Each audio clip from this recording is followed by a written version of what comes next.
અવધૂતચિંતન શ્રી ગુરુદેવદત્તા.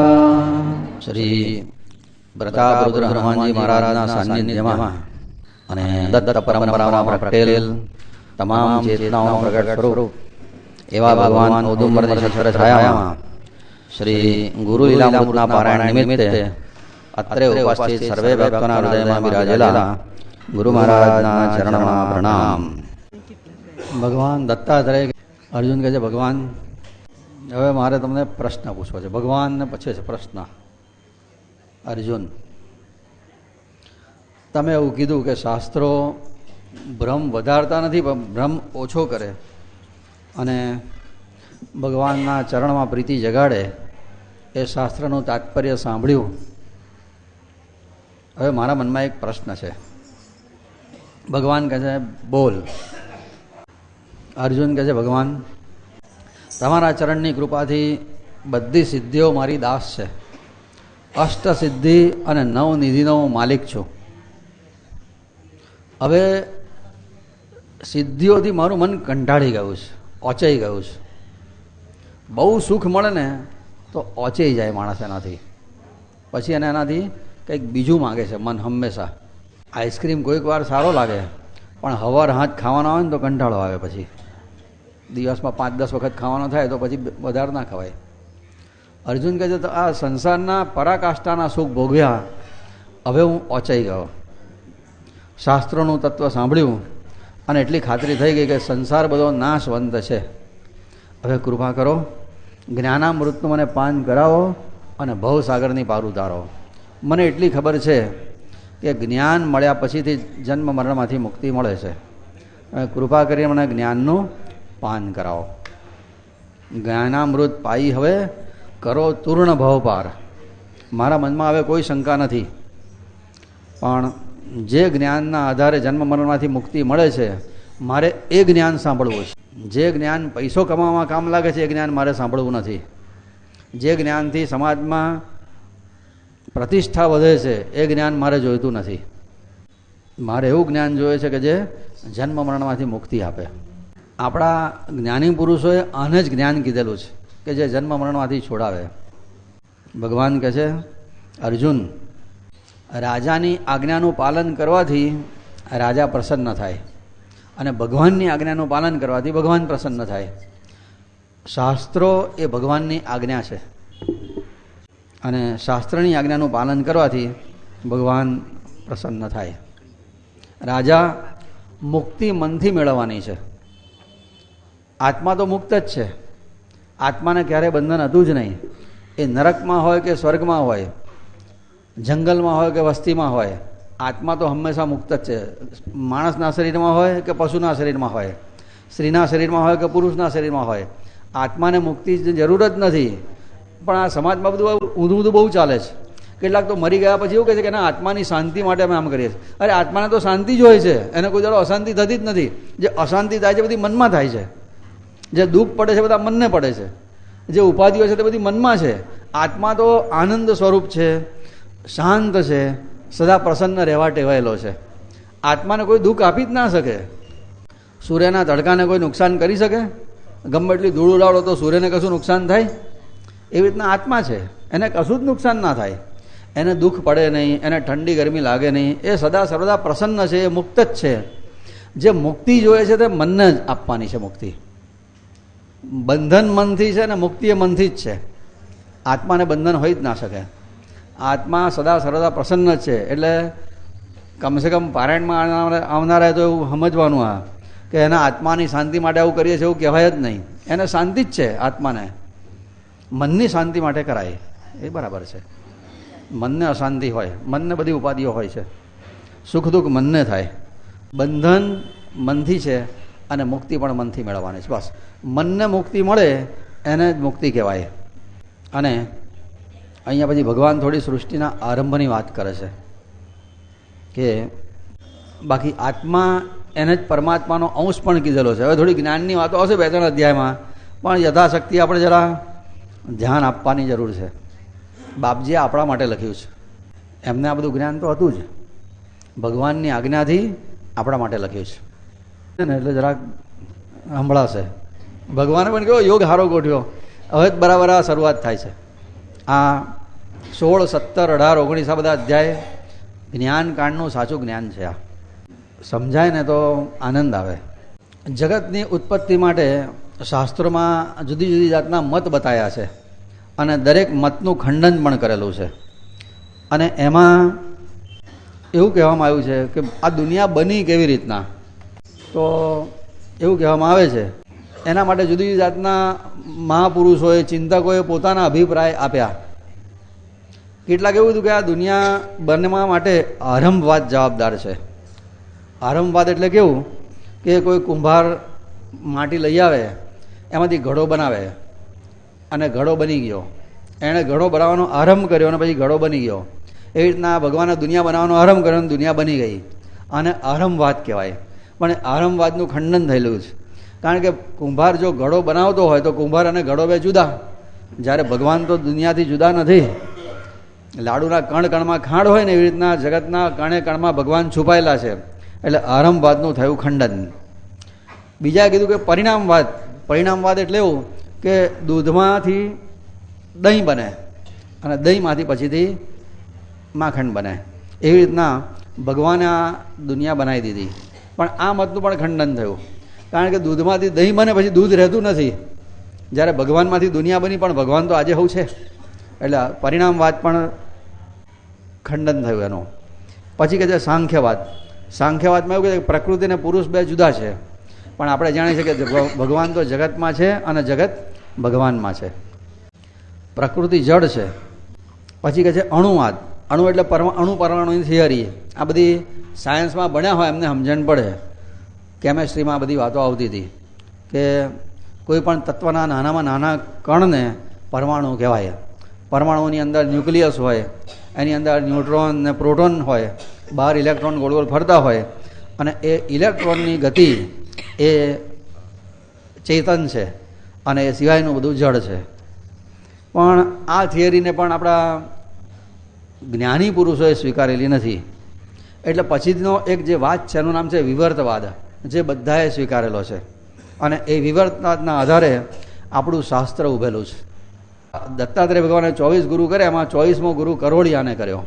કારણ કે વિવર્તવાદનો સ્વીકાર થયો છે, એનું ખંડન નથી. વિવર્તવાદ એવું કહે છે કે કરોળિયો પોતાની નાભીમાંથી એક રસ બહાર પાડે, એનું જાળું બનાવે, એમાં એ રમે અને પછી એને બીજે કશેક જવું હોય તો એ જાળું પાછું પોતાનામાં સમાઈ લે ને બીજે જતો રહે. ભગવાન એવી રીતના પોતાનામાંથી દુનિયા બનાવી, પણ ભગવાન દુનિયામાં પાછા છે. મન થશે ત્યારે પોતાનામાં સમાઈ લેશે અને પાછા શેષ સૈયામાં જઈને હોઈ જશે. આ વાત બધાએ સ્વીકારેલો છે.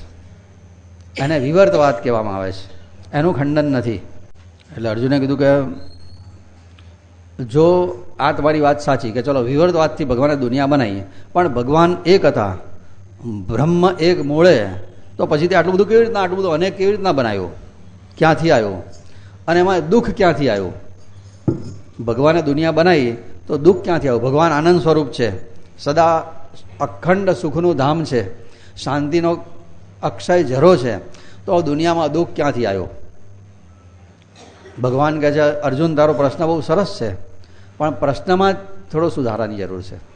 દુઃખ ભગવાને બનાવ્યું નથી, પણ ભગવાને મન બનાવ્યું છે અને દરેકને મન સ્વતંત્ર આપ્યું છે. અને જે દુઃખનો અનુભવ મન કરે છે અને દુઃખ હોતું નથી, પણ મન કેટલીક પરિસ્થિતિને દુઃખ તરીકે માને છે, એટલે એને દુઃખ લાગે છે. એક જ પરિસ્થિતિ કોઈને હસાવે છે અને કોઈને રડાવે છે.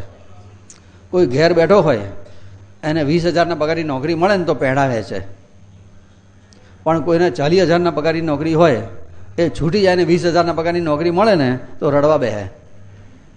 પરિસ્થિતિ એક જ છે, એકને હસાવે છે અને એકને રડાવે છે. પોતાના સુખ અને દુઃખનું કારણ માત્ર મન છે.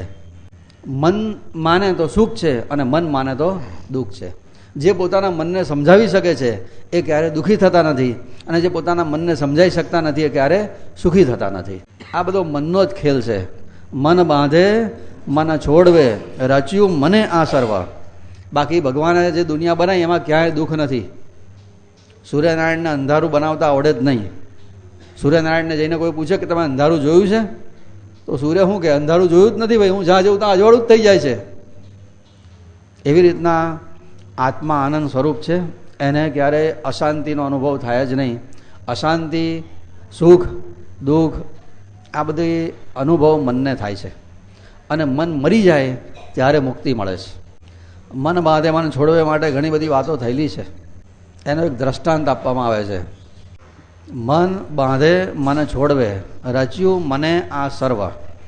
આને સમજાવવા માટે એક દ્રષ્ટાંત આપવામાં આવે છે કે એક વણઝારો એક વખત 15 ગધેડાને લઈને રણમાંથી જતો હતો. રણમાં રાત્રે અતિશય ઠંડી પડે, દિવસે અતિશય તાપ પડે. ગધેડાની ઉપર બધો સામાન લાદેલો હતો. રાત્રિ પડી રણની વચ્ચેના ભાગમાં, એટલે ગધેડા ઉપરથી સામાન ઉતાર્યો અને તંબુ બનાવીને એને એના નોકરો તંબુમાં સૂવા માંડ્યા. ગધેડાને ખીલા ઠોકીને બાંધી દીધા. રાત્રે ને તો ચાલવા માંડે તો સવારે કઈ હોદવા બાંધ્યા. એમાં બાંધતા બાંધતા દરેકને દોયડું બાંધે, એમાં એક દોયડું ખૂટ્યું. 14ને બાંધ્યા પણ એક દોયડું ખૂટ્યું. હવે એકને છૂટું રાખે ને જતું રહે તો 15 ગધેડા વગર સામાન પછી મૂકીને થોડું આગળ જતા રહેવાય.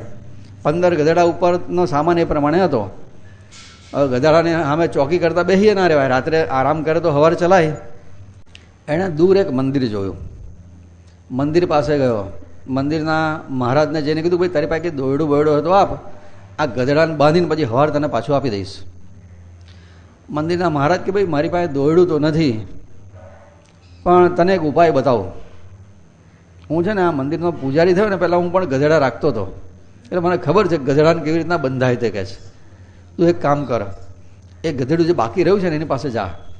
બીજા બધાને જે રીતના બાંધ્યા ને એવી રીતના તું ખાલી નાટક કર કે આમ દોયડું લીધું, એના ગળે વીંટાળ્યું, ગાંઠ મારી, પછી ખીલો ઠોક, બીજો છેડો ખીલા છોડે બાંધ્યો છે, આવી રીતના તું નાટક કર ખાલી.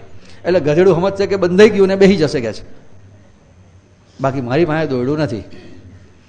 પેલાને તો છૂટકો જ નહોતો આ માન્યા સિવાય. આવ્યો. હવે જે થાય તે ભગવાનનું નામ લઈ એણે એના ડોક ઉપર એક દોયડું બાંધ્યું, ગાંઠ મારી, બીજો ખીલો ઠોક્યો, એની પર દોયડું બાંધવાનું નાટક બધું કર્યું. ગધેડું બેસી ગયો. રાત્રે ઊંઘ આવી એટલે સૂઈ ગયા સાહેબ. સવારે ઉઠ્યા અને જોયું તો 15 ગધેડા બેઠેલા હતા. પેલું ગયું નહોતું. એને તો વાંસ મહારાજની સલાહ બહુ કામ લાગી ગઈ.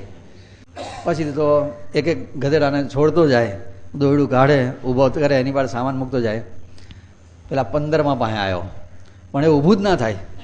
બેસી રહ્યું હતું તે ડફણા મારે આ તે કરે પણ ઊભું જ ના થાય. પણ તો કે આ મહારાજે તો ખરું ગધેડું બેહાડી દીધું, હવે ઊભું નહીં થાય તો ઓર મુસીબત. પેલા મહારાજની પાસે ગયો. મહારાજ મારા ગધેડું તો બેસી ગયું પણ ઊભું નથી થતું કે છે. તારે મહારાજ કે એને છોડ્યું? પેલો કે બાંધ્યું નથી તો છોડવાનું કેમનું? કે ના તું છોડે ના જઈને, ત્યાં જેવી રીતના બાંધ્યું એવી રીતના એને છોડવાનું નાટક કર તો હજે ઊભું થશે કે છે કે. એટલે પાછો આવ્યો અને પાછો ગધેડાને છોડવા માટેનું જેવું કરો ને, ખીલો પેલી ગાંઠ ખોલી, પેલો ખીલો બહાર કાઢ્યો, પેલાના ડોકે બધી ગાંઠ ખોલી અને ડોકમાંથી આમ વીંટાળેલું પેલો એક બહાર કાઢ્યું. ગધેડું ઊભું થઈ ગયું.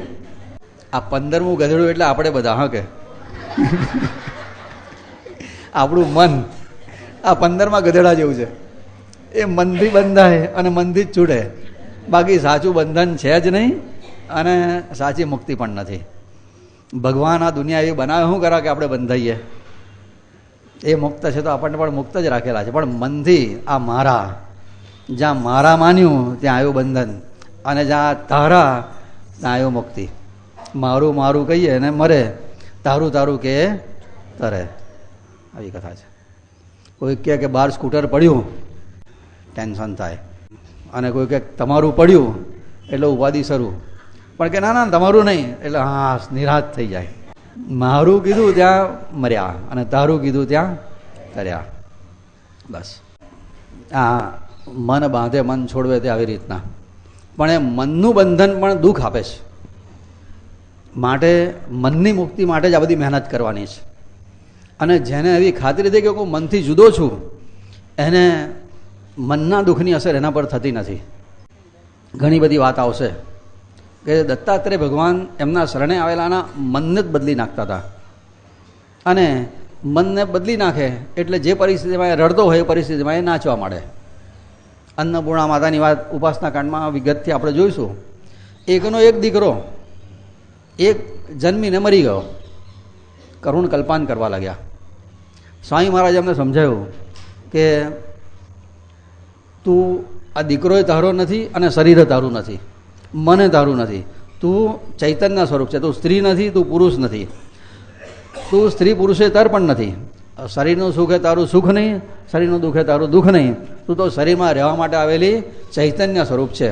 મરણ શરીરનું થાય છે, આ જીવનું મરણ થતું નથી. જીવ આવે છે અને જીવ જાય છે. અને આ જ્ઞાન સ્વામી મહારાજની કૃપાથી એમના મનમાં સ્થિર થયું. હજુ પુત્રનો અગ્નિ સંસ્કાર બાકી છે. અન્નપૂર્ણા માતા નાચવા માંડ્યા. સબ પડ્યું છે એ નાચવા માંડ્યા. બસ આ મન બાંધે મન છોડવે. એકવાર એક છોકરાએ બાપજીને પૂછેલું, બાપજી આ મન બાંધે મન છોડવે એટલે એનો અર્થ શું થાય? છોકરાને છોકરા જેવો જવાબ આપવો પડે. એને કંઈ આવા ગધેડાના દ્રષ્ટાંત ના અપાય. એટલે વખતે બાપજીએ કીધું, જો ભાઈ તને પિક્ચર જોવાનું મન થાય તો તું શું કરે? તને પિક્ચર જોવાનું મન થાય? પેલો કે થાય. તો મન થાય પછી તું શું કરે? કે મારા પપ્પા પાસે માગું પૈસા. પછી કે તારા પપ્પા આપે? કે ના આપે કોઈ વાર, અને ઝઘડોય થાય, અમારે તોફાન કરવું પડે, રડવું પડે, બધું થાય. પછી પૈસા આપે તો પછી શું થાય? પછી કે લાઈનમાં ઊભા રહેવું પડે ટિકિટ માટે, અને પછીથી 3 કલાક અંધારામાં બેસવું પડે. બાપજી કે તારે આ બધી ઉપાધિ આવે કેમ આવે? પિક્ચર જોવાનું મન થયું, મને પિક્ચર જોવાનું મન જ ના થાય. મારે કોઈની પાસે માગવા ના પડે, મારે લાઈનમાં ઊભા રહેવું ના પડે, મારે અંધારામાં બેસવું ના પડે. જેને મન થાય સુખ ભોગવવાનું, એણે એડવાન્સમાં દુઃખ ભોગવવું પડે. જેને સુખ ભોગવવાની ઈચ્છા જ નથી એને કોઈ દુઃખી કરી શકે જ નહીં. મારે કહે છે કોઈ સુખ ભોગવવું જ નથી એટલે મને કોઈ દુઃખ જ નથી. જેને સુખી થવું છે ને એણે એડવાન્સમાં દુઃખ ભોગવવું પડે. અને સુખ તો પ્રારબ્ધથી વધારે પાછું મળે જ નહીં. પણ જેને મનથી સુખી થવું નથી એને કોઈ દુઃખ આવે જ નહીં. ભગવાનની કૃપાથી મળેલી પરિસ્થિતિ સ્વીકારતા જેને આવડી ગઈ ને એ ક્યારેય દુઃખી થઈ શકે જ નહીં. પણ મારું ધાર્યું થવું જોઈએ. આપણો અહંકાર એ વખતે ફૂંફાડા મારે, બીજાને આમને મારે કેમ નહીં, બસ એનું દુઃખ હોય છે. આ બધું સરખામણીથી દુઃખ આવે છે, બાકી દુઃખ જેવું છે જ નહીં. આપણે આપણી સરખામણી સતત બીજાની જોડે કરીએ છીએ. ભલે બોલતા ના હોઈએ પણ અંદરથી ચાલુ જ હોય છે. આ મન સતત સરખામણી કરે છે અને દુઃખ બધા સરખામણીમાંથી જ જાગે. અને માણસ એવો પાછો મન એટલું તોફાની છે કે હંમેશા સુખના માટે બીજા સુખી માણસોની જોડે સરખામણી કરશે, અને ભક્તિમાં બીજા જે ઓછી કરતા હોય ને એની જોડે સરખામણી કરશે. બીજા તો એક જ વાર મંદિરે જાય છે, આપણે તો 2 વાર જઈએ છીએ. બીજા તો વર્ષે એકે પારાયણ નહીં કરતા, આપણે તો 3 કર્યા. એ માનીને ફૂલાય. ભક્તિમાં એ ઓછી ભક્તિ કરનારની સાથે સરખામણી કરશે, અને સુખ ભોગવતી વખતે વધારે સુખીની જોડે સરખામણી કરશે. એટલે સતત દુઃખી રહેશે. પણ એનાથી ઊંધું જો સરખામણી કરે કે સુખના માટે પોતાના કરતાં દુઃખી બહુ માણસો છે. જ્યારે આપણે સૂકા રોટલા માટે ફરિયાદો કરતા હોઈએ છીએ ને ત્યારે રોટલા નથી મળ્યા ને એવા કેટલાય જગતમાં ફરતા હોય છે. જે આપણે ચંપલ માટે રડતા હોઈએ ને પણ પગ વગરના કેટલાય જમીન ઉપર ફરે છે, એ આપણે ક્યાં જોઈએ છીએ. પણ આપણે સુખના માટે સુખીની સાથે સરખામણી કરીએ છીએ એટલે દુઃખી થઈએ છીએ, બાકી દુઃખી છે જ નહીં. ગુણવંત શાહ આપણા વડોદરાના ફિલોસોફરે કીધું છે ને કે 2 ટાઈમ પેટ ભરીને જમવાનું મળતું હોય, શરીર ઢાંકવા માટે કપડાં હોય, સૂતી વખતે માથા ઉપર છાપરું પણ હોય, અને રિઝનેબલી શરીર તંદુરસ્ત હોય. રિઝનેબલી એટલે હરતા ફરતા હોઈએ આપણે, કોઈ મોટા બાયપાસ સર્જરી જેવા માટે તોફાન ના આવ્યા હોય. તો માનજો કે તમે ટાટા ને બિરલા કરતાં વધારે સુખી છો. પણ આપણે સમજતા નથી.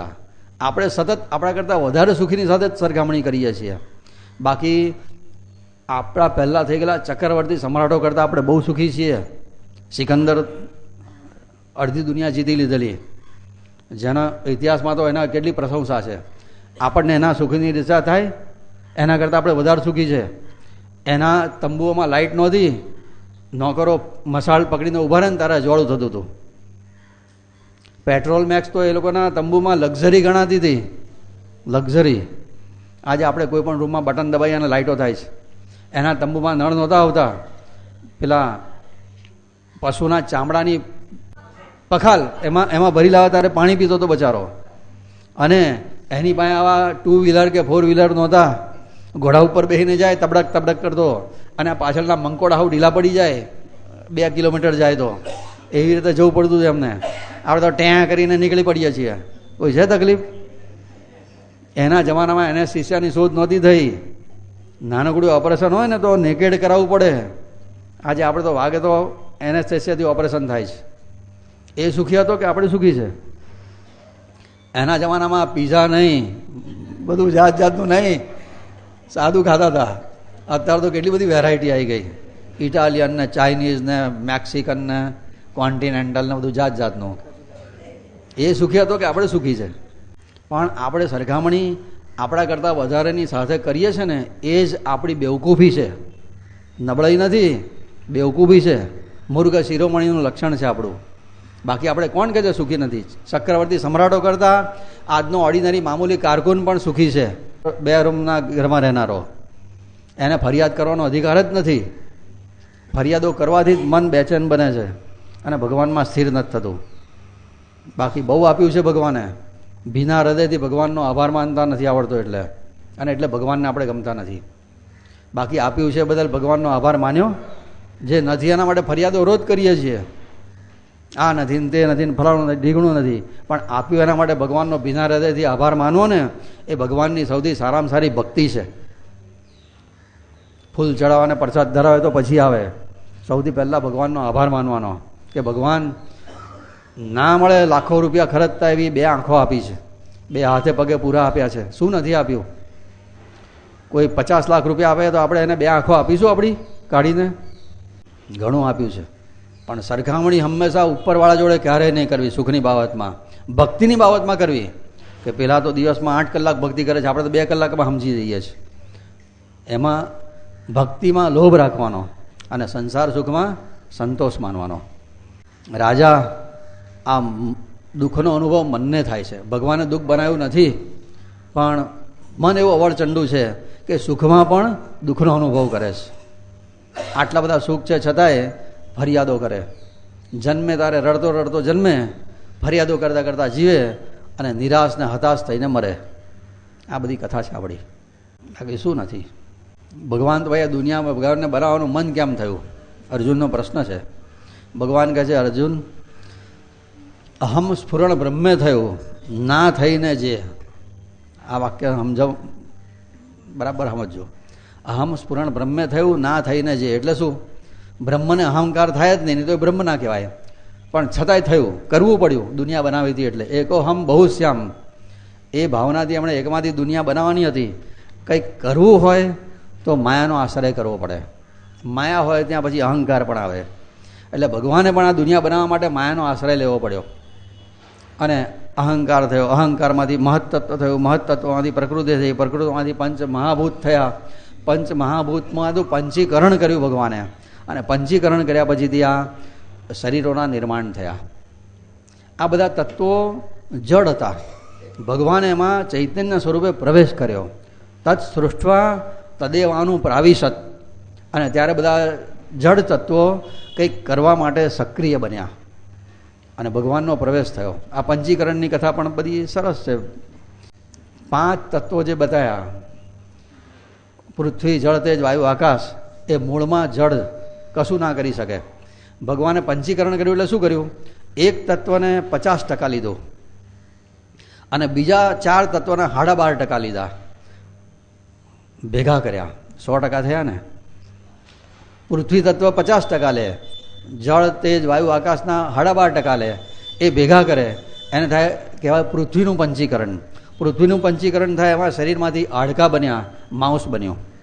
જળ તત્વનું પંચીકરણ કર્યું, જળ 50%, બીજા તત્વો 12.5% લીધા, એને ભેગા કર્યા, એમાંથી શરીરમાં લોહી બન્યું, મળમૂત્ર બન્યા, એ બધું એમાંથી બને, લિક્વિડ બધું એમાંથી બને. હવે અને એટલે પછી એ કામ કરતું થયું કે મૂત્ર શરીરમાં રહે તો ઝેર, બહાર નીકળે તો શરીર સ્વસ્થ થાય. આ બધા સક્રિય ભગવાને પ્રવેશ કર્યો પછી થયા. આવી રીતના 5 તત્વોને ભેગા કર્યા. એક તત્વ 50%, બીજા તત્વ 12.5%. એને કહેવાય છે પંચીકરણ. પંચીકરણ કર્યા પછીથી આ શરીર આવું બધું બની ગયું. તેજસ તત્વના પંચીકરણથી ભૂખ લાગે છે, તરસ લાગે છે, ઊંઘ આવે છે, આળસ આવે છે. આ બધું તેજસ તત્વનું આભારી છે. પંચીકરણ ના કર્યું હોત તો એકલું તેજ કશું ના કરી શકત. ભગવાને પંચીકરણ કર્યું ને પ્રવેશ કર્યો. વાયુ તત્વના પંચીકરણથી આપણે ચાલીએ છીએ, બોલીએ છીએ, દોડીએ છીએ. ધાડ વાય તો તૂટી વાળીને હોઈ જઈએ છીએ અને ગરમી લાગે તો પોળા થઈને હોઈ જઈએ છીએ. આ બધું પંચીકરણ વાયુ તત્વનું પ્રમાણ લીધે છે. આકાશ તત્વનું પંચીકરણ કર્યું એટલે કામ, ક્રોધ, લોભ, મોહ, મત્સરા પણ આવી ગયા. આનું પંચીકરણ કર્યું ને એની જ બધી ઉપાધિ છે આ. બાકી પેલા ચારના પંચીકરણથી કોઈ ઉપાધિ નહોતી, પણ બધી ઉપાધિ આના પાંચમાંથી છે. આકાશ તત્વનું પંચીકરણ કર્યું એટલે, અને આવી રીતના દેહના નિર્માણ કર્યા. પછી જીવ જાગૃત અવસ્થામાં સ્થૂળ શરીરથી સંસારના વિષયોના સુખ ભોગવે ત્યારે વિશ્વ નામે ઓળખાય. સ્વપ્ન અવસ્થા એ સૂક્ષ્મ અવસ્થા છે, સૂક્ષ્મ શરીર. સ્વપ્નમાં આપણે હૈયે છીએ પણ સૂક્ષ્મ શરીરથી હૈયે છીએ. તેજસ તત્વ કહેવાય. અને ગાઢ ઊંઘમાં કારણ શરીરથી આપણે જે સુખ ભોગવીએ છીએ એ વખતે આપણે પ્રાજ્ઞા નામે ઓળખાઈએ છીએ. આવી બધી થોડી વાતો છે, પણ હવે જાણવું એને કહેવાય પરોક્ષ જ્ઞાન. આ એક જ વાત કરીને અધ્યાય પૂરો કરીશું.